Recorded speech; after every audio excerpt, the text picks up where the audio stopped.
Hello, guys. I'm Timothy Earle with Earle Sports Bets and Picks and Parlays, and welcome back to another edition of Ballin with Tim Earle. We've got some NHL hockey to talk to you guys about. There's a decent-sized card for tomorrow, and we'll be talking 5 games. We'll be talking the Canucks and the Flyers. We'll be talking the Oilers and the Predators. We'll be talking the Kings and Jets, Canes and Sharks, and we'll be finishing out with probably the game of the night, which is the Dallas Stars and the Vegas Golden Knights. Before we jump into it, all of our plays, or I should say all of Nick's hockey plays, because these are my personal plays.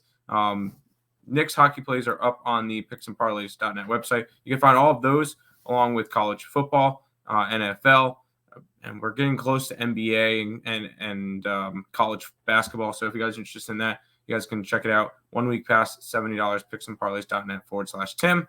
And make sure you guys are following the Earle Sports Bets on social media, YouTube, TikTok, Instagram, and Twitter.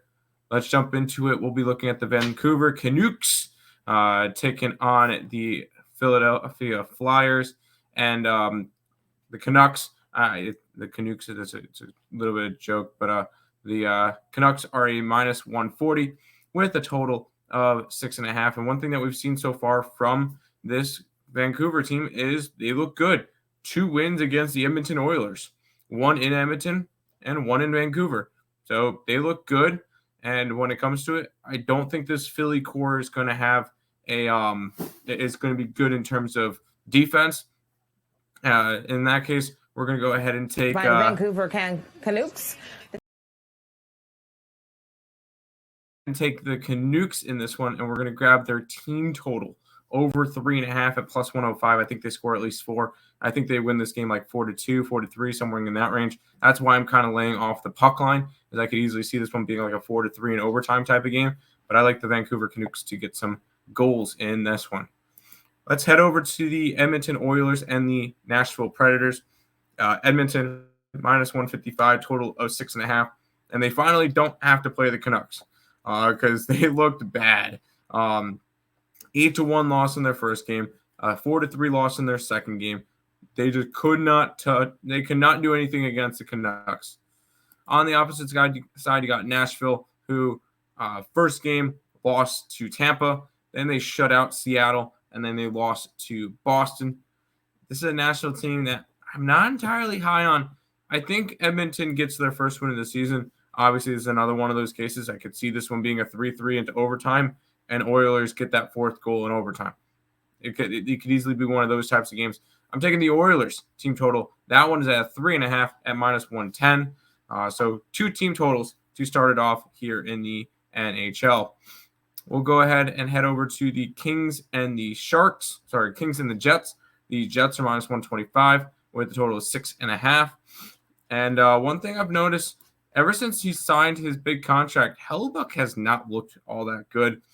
He allowed 5 goals in the first game against Calgary. He allowed 4 goals against Florida. And one thing I noticed, the Jets are scoring. And one thing that we're going to have to know for this Kings team, their goaltending is not good. They've probably got one of the worst goalie duos in the NHL. And when it comes to it, I'm grabbing the over 6.5 in this game.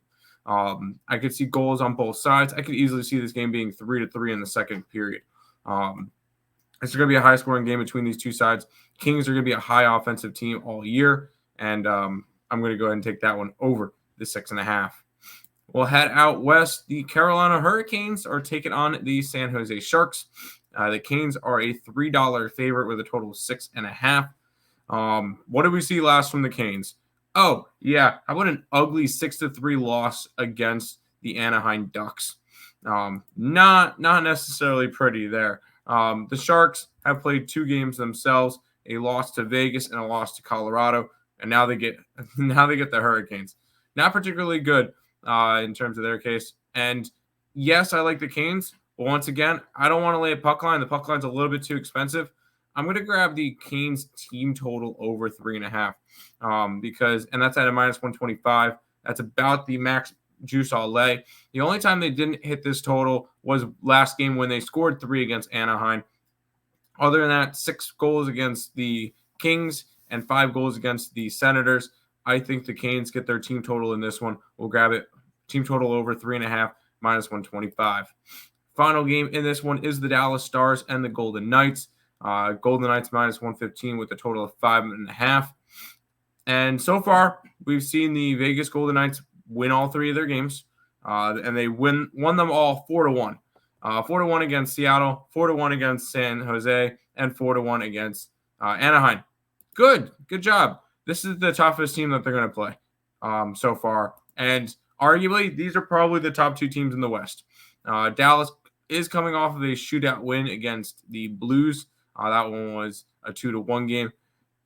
I think this is going to be a little bit of a step up in competition, and the Golden Knights will be losing their first game of the year because the Stars at night are big and bright, deep in the heart of Texas. We're grabbing the Stars in this one at minus 105 to round out this card. Once again, all of our plays for all the sports, week pass, picksandparlays.net/Tim, $70 for all of that. And make sure you guys are following Earle Sports Bets on all social media platforms. We got some team totals today. We'll be grabbing the Canucks over 3.5 plus 105. We'll grab the Oilers over 3.5 at minus 110. We'll be grabbing the over in the Jets game. We'll be grabbing the Canes team total over 3.5 and minus 125. And we'll be rounding it out with the Stars on the money line. That's going to do it for this edition of Ballin' Out with Tim Earle. Thank you guys for watching.